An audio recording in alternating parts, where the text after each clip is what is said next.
இப்படி எல்லாம் ஒரு சேலஞ்ச் பண்ண முடியும்னு யாரும் கனவுல கூட நினைச்சிருக்க மாட்டீங்க. அப்படி ஒரு சேலஞ்ச். முறுக்கு சாப்பிட போறோம். ஒரு நாள் ஃபுல்லா முறுக்குல செய்யற டிஷ்ஷஸ் முறுக்கு மட்டும் தான் சாப்பிட போறோம்.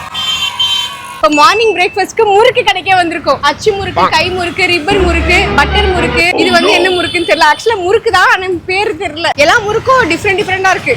இது அச்சு முறுக்கு எனக்கு ரொம்ப பிடிக்கும். அப்புறம் கை முறுக்கு ரொம்ப பிடிக்கும்.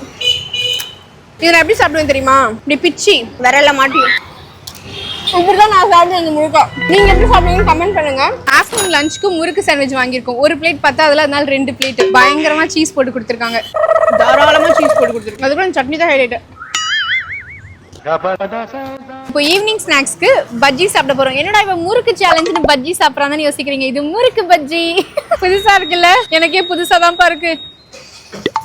ஃப்ரைட் சிக்கன்ல கிறிஸ்பியா இருக்கும்ல அவுட்டர் கோட், அந்த மாதிரி இருக்கு. முறுக்கு பஜ்ஜி இங்க மட்டும்தான் கிடைக்கும். அது நம்ம தான் கண்டுபிடிச்சிருக்கோம்.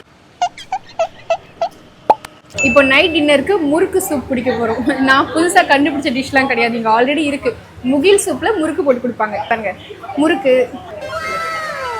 இந்த சின்ன சின்ன முறுக்கு தனியா சாப்பிடவே செம்மையா இருக்கும். சூப்ல போட்டு சாப்பிட சூப்பரா இருக்கும்.